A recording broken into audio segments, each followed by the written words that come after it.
21st century reader. We need practices that will help us acknowledge and grapple with the distractions of the digital age, the hostility of a polarized culture, particularly for minority culture groups, and Western consumerism with its demands that every action be marketable. We contend in this book that the act of equipping educators, students, and readers at large with deep reading practices, how to read subversively in a distracted, hostile, and consumeristic context, matters as much as what they read.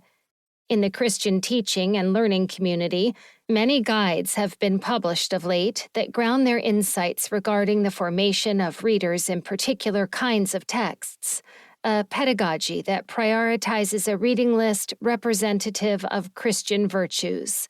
For example, in The Word in the English Classroom, Best Practices of Faith Integration, the chapters on teaching literature rely heavily on selected texts, such as Jane Eyre or King Lear, to demonstrate the Christian-inflected pedagogical method.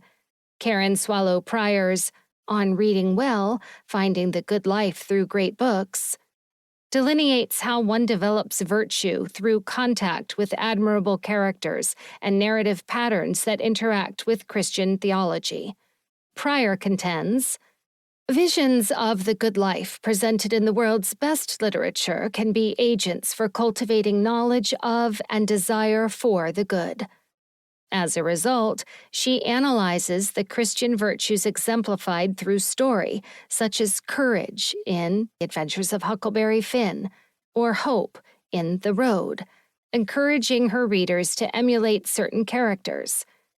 Recently published books, such as Wilson's The Scandal of Holiness, Renewing Your Imagination in the Company of Literary Saints, and Claude Atchow's Reading Black Books, How African American Literature Can Make Our Faith More Whole and Just, also proceed with their arguments by analyzing specific books, such as Willa Cather's Death Comes for the Archbishop and Ralph Ellison's Invisible Man.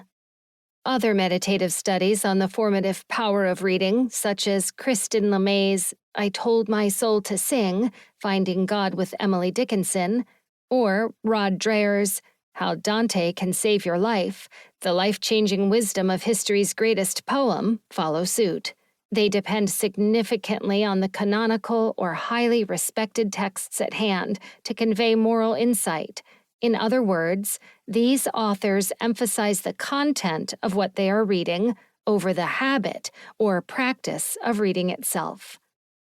Immersing oneself in the compelling visions of the good life through great works of literature is unquestionably a formative practice.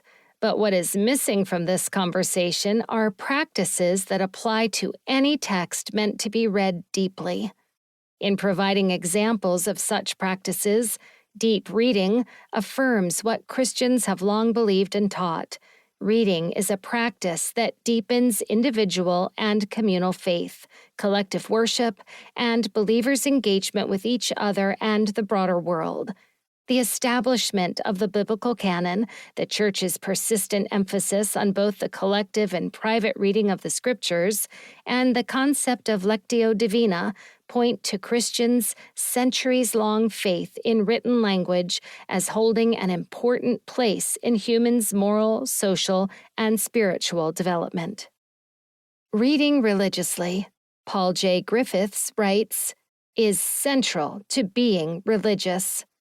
Eugene H. Peterson similarly describes spiritual reading as reading that enters our souls as food enters our stomachs, spreads through our blood, and becomes holiness and love and wisdom.